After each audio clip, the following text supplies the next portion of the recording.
মেয়েরা যখন ছোট থাকে তখন মা তাদেরকে সাজিয়ে দেয়। আর মেয়েরা বড় হয়ে যাওয়ার পর এই ব্যাপারটা পুরো উল্টে যায়। তখন মেয়েরাই মায়েদের সাজিয়ে দেয়। আর আমার তো মনে হয় প্রত্যেকটা বাড়ির মা-মেয়েদের মধ্যেই এই ব্যাপারটা হয়। ঠিক যেমনটা হলো আজকে আমার বাড়িতে।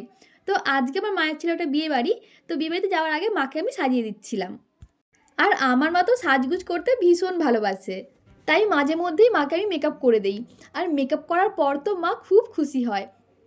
যে কোনো অনুষ্ঠান বাড়িতে যাওয়ার আগে আমি ঠিক যেভাবে মেকআপ করি আজকে আমার মাকেও সেভাবে সাজিয়ে দিয়েছিলাম।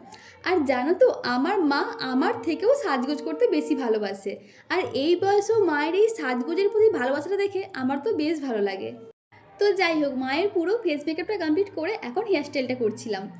প্রথমে ভেবেছিলাম এমনি একটা হেয়ার স্টাইল করে দেবো, তারপর মাই বললো যে না, সামনেরটা একটু ফুলিয়ে ভালো করে দিতে। তাই আমি সামনের দিকে কিছুটা ক্রিম্পিং করে তারপর পেছন দিকে বান করে দিলাম। তো মেকআপ হেয়ারস্টাইল পুরোটা কমপ্লিট করার পর এখন মাকে সুন্দর করে শাড়িও পরিয়ে দিয়েছি। আর মা আজকে পরেছে একটা কাতান বেনারসি।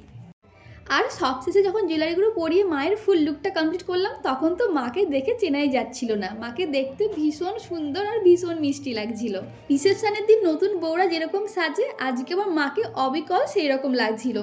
মায়ের যে এত বড় বড় দুটো ছেলে মেয়ে আছে সেটা দেখে বোঝাই যাচ্ছিল না। তো যাই হোক, আমার মাকে আজকে কেমন লাগলো তোমরা অবশ্যই কমেন্ট করে জানিও। তো আজকের মতো টাটা।